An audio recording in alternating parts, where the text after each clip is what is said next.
to ba?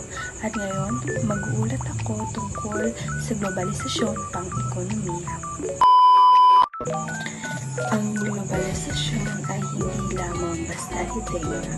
Isa itong realidad na nararanasan natin araw-araw. Mula sa produktong binibili natin at sa serbisyong ginagamit natin at sa mga kumpanyang nakikita natin sa panig ng mundo. Ano nga ba ang globalisasyon? Ang sentro ng ating globalisasyon ay umiikot sa kalakalan at sa produkto at serbisyo. Dati, mahirap at mabagal ang palitan sa pagkita ng iba't ibang bansa. Pero ngayon, mabilis at mas instant na dahil sa teknolohiya at sa modernong transportasyon. Isang malaking palatandaan ng globalisasyon ekonomiko ay ang pag-usbong ng multinational at transnational company. Ano nga ba ang multinational companies or MNC? Mga kumpanya na naglalagay ng puhunan o negosyo sa iba't ibang bansa. Pero ang mga produkto at serbisyo ay hindi nakabagay sa kanilang pangangailangan. Halimbawa, Coca-Cola, McDonald's, Google, or Toyota. Ang transnational companies or TNC ay mga kumpanya na nagtatayo ng pasilidad sa iba't ibang bansa at nag-aalok ng produkto o serbisyo na nakadepende sa pangangailangan ng lokal na merkado. Halimbawa, Accenture. Ramdam ko ang globalisasyon pang-ekonomiya dahil sa simpleng pili ko ng pagkain. Pag bumili ako ng product sa mundo, alam kong hindi lang ito sa lokal na produkto. Bahagi ito ng isang pandibiligang brand na parehong makikita sa Amerika o iba't ibang pangbahagi ng mundo. Panghalimbawa ang Coca-Cola.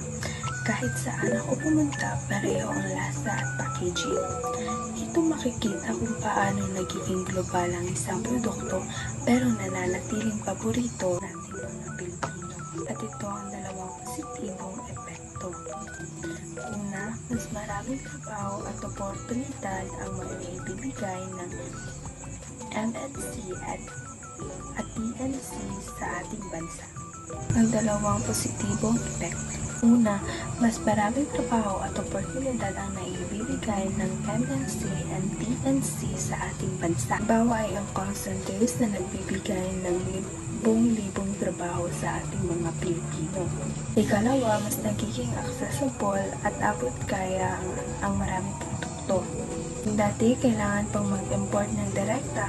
Ngayon ay madali lang bumili ng mga produktong galing abroad dahil available na ang ating mga mall at online platforms.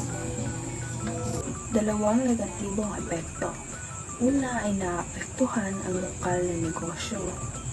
Dahil sa sobrang lakas ng multinational brands, mahihirapan ang mga maliliit na lokal na negosyo na nakikipagsabayan. Halimbawa, mas pinipili ng marami ang McDonald's kaysa sa burger stand na brand. Ikalawa, nagiging sanhi ito ng pagkapare-pareho ng kultura. Paulit-ulit natin nakikita at ginagamit ang parehong produkto mula sa global stand, minsan ay natatabunan ang sariling lokal na identidad. Buuan ang globalisasyong pang-ekonomiya ay may dalawang mukha. Ang isa ay nagdadala ng pag-unlad at ang isa ay nagdadala ng hamon. Nagdudulot ito ng murang trabaho, murang produkto at koneksyon sa iba't ibang bansa. Ngunit kasabay nito ang panganib na mapabayaan ang sariling lokal na kultura at produkto.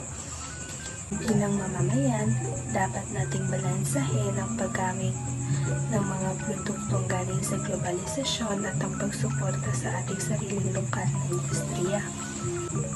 Maraming salamat at sana ay may naunawaan kayo.